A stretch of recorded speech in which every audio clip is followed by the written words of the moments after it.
Hello दोस्तों। इस video में हम लोग बात करेंगे यथार्थवाद के बारे में। अब यथार्थवाद जो है अंग्रेजी शब्द रियलिज्म का हिंदी रूपांतर है।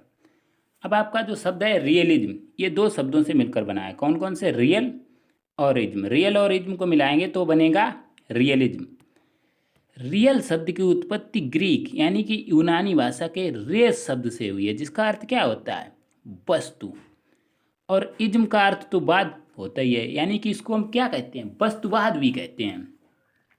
अब अगर हम आगे बात करें तो यथार्थवाद पाश्चात्य दर्शन की वह विचारधारा है। पाश्चात्य दर्शन की आपकी कौन कौन सी? बहुत सारी विचारधाराएं हैं, जैसे प्रकृतिवाद, यथार्थवाद, प्रयोजनवाद, आदर्शवाद।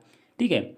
वह विचारधारा है जो वस्तु के अस्तित्व को ही यथार्थ मानती है, यानी कि जो हम देख रहे हैं, अपनी आंखों के सामने देख रहे हैं, वही सत्य है। कोई स्वर्ग, नरक, मोक्ष, ये इनमें बिल्कुल भरोसा नहीं करते। मतलब आध्यात्मिक जगत में भरोसा नहीं करते। अर्थात व्यक्ति जो कुछ देखता है अथवा अनुभव करता है वही सत्य है। ये विचारधारा सभी समस्याओं को वैज्ञानिक दृष्टिकोण से देखती है, यानी कि जो साइंटिफिकली प्रूव्ड है उसी पर ये लोग भरोसा करते हैं। वैज्ञानिक रूप से जो सत्य है वही सत्य है, इसीलिए वैज्ञानिकता को भी महत्व देते हैं। अब अगर हम आदर्शवाद, वो यथार्थवाद की परिभाषाओं की बात करें तो रॉस और कार्टर बी गुड, यहाँ पर हमने दो परिभाषाएं दी हैं जो कि सफिशियंट हैं। ठीक है। जो कुछ हम प्रत्यक्ष में अनुभव करते हैं उनके पीछे तथा उनसे मिलता जुलता वस्तुओं का एक यथार्थ जगत है। ये किसने कहा है? रॉस ने, रॉस महोदय। कार्टर बी गुड, तो कार्टर बी गुड ने आदर्शवाद, वो यथार्थवाद के बारे में क्या कहा है? इन्होंने कहा है कि यथार्थवाद वह सिद्धांत है जिसके अनुसार वस्तुगत यथार्थता या भौतिक जगत चेतन मन से स्वतंत्र रूप में अस्तित्व रखता है। उसकी प्रकृति और उसके गुण उसके ज्ञान से मालूम होते हैं। अब हम बात करेंगे यथार्थवाद के मूल सिद्धांत। तो यथार्थवाद के मूल सिद्धांत क्या है? प्रत्यक्ष जगत ही सत्य है, यानी कि जो कुछ हम वस्तुओं को देखते हैं और जो हम सुनते हैं, अनुभव करते हैं, जो सब हमारे सामने प्रत्यक्ष रूप में होती हैं वही सत्य है। इसके अलावा वही बात की आध्यात्मिक या परलोक, स्वर्ग, उसमें कोई भरोसा नहीं करते।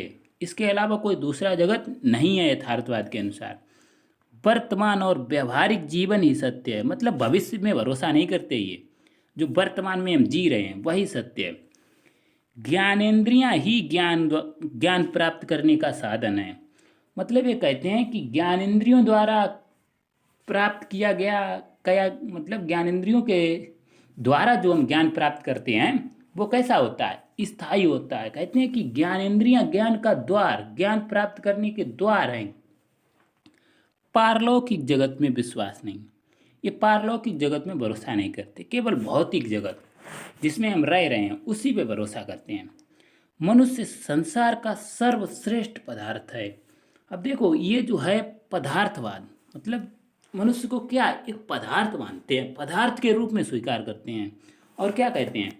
मनुष्य भी एक पदार्थ है, लेकिन ये सभी पदार्थों से अलग है।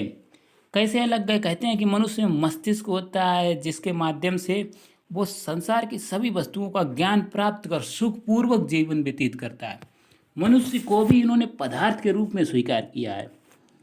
आत्मा पदार्थ जन्य चेतन तत्व है, मतलब आत्मा कोई आध्यात्मिक नहीं है, आत्मा भी एक पदार्थ है लेकिन चेतन तत्व है। अब हम बात करेंगे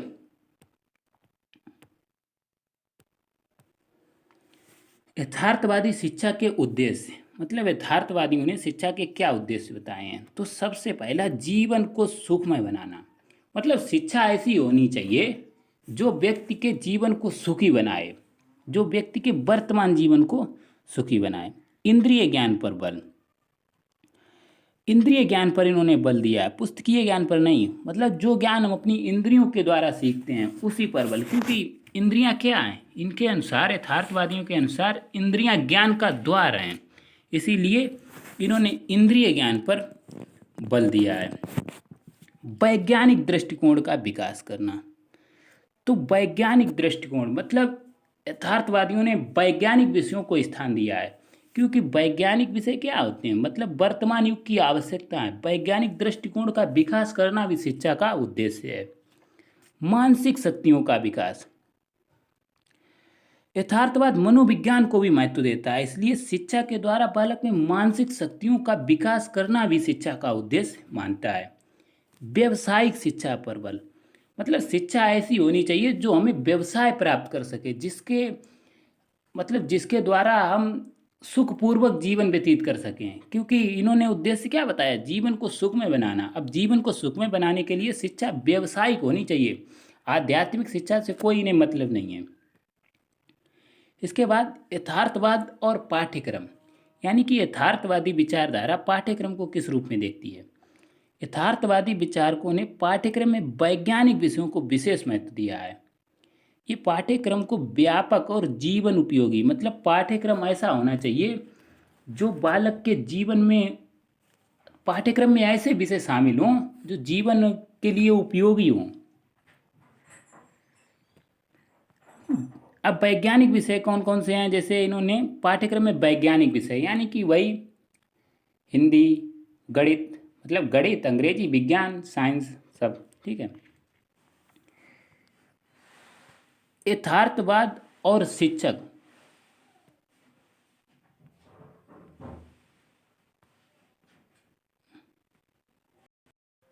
अब यथार्थवादियों ने शिक्षक को किस रूप में स्वीकार किया है।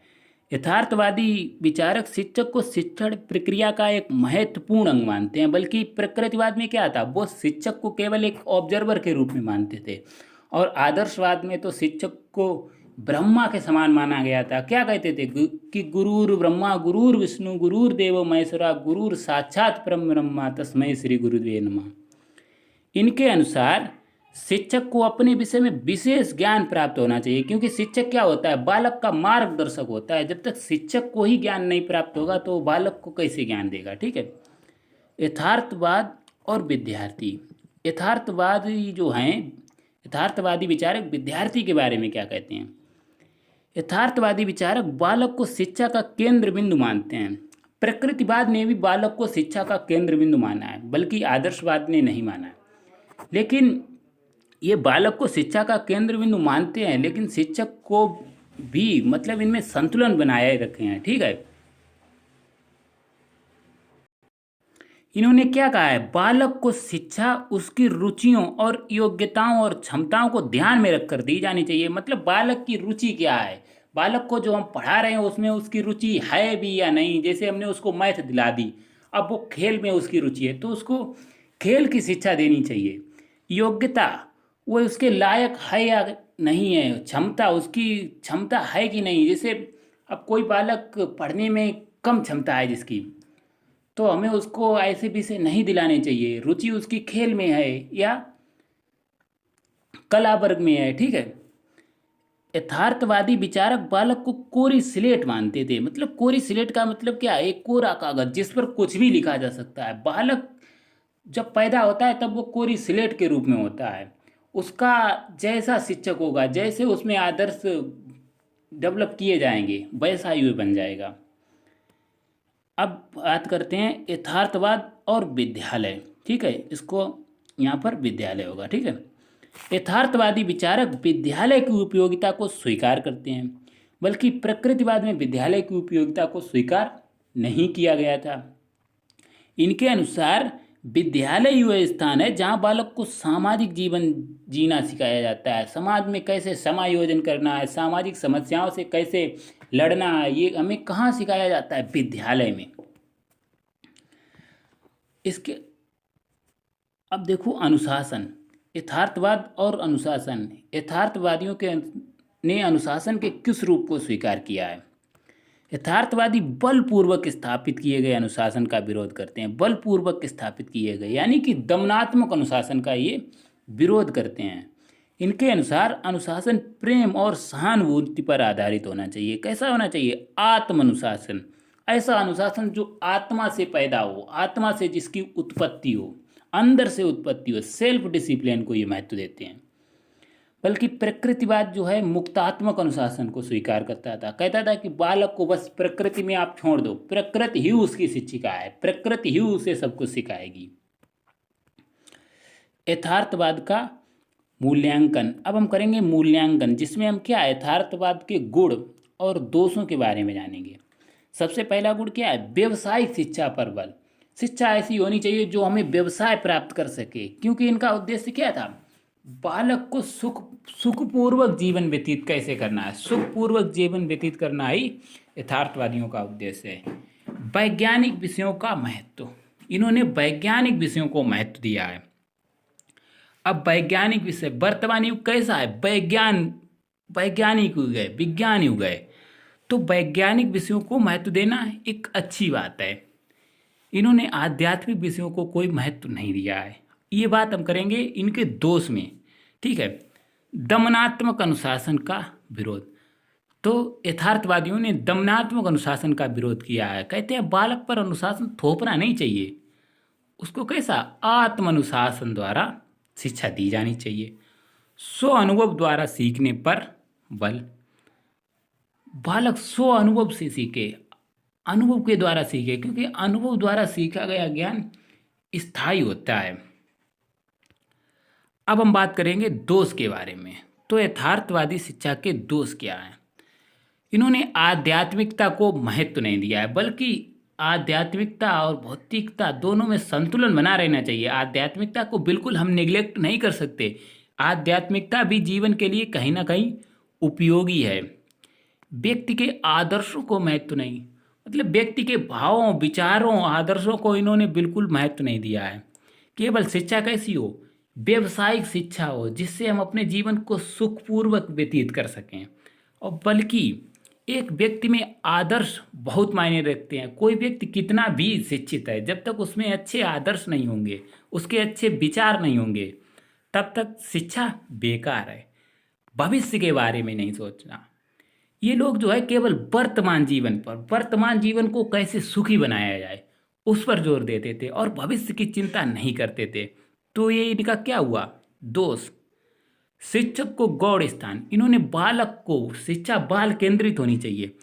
शिक्षक को गौड़ स्थान तो प्रकृतिवाद में भी दिया गया था, बट यहाँ पर क्या है, शिक्षक और बालक में तालमेल बिठाया गया है। शिक्षक मतलब बाल, शिक्षा तो बाल केंद्रित ही है, बट शिक्षक को गौड़ स्थान, नीचा स्थान दिया गया है, लेकिन इतना नीचा नहीं, क्योंकि प्रकृतिवाद में क्या था, वो कहते थे शिक्षक केवल ऑब्जर्वर के रूप में आए,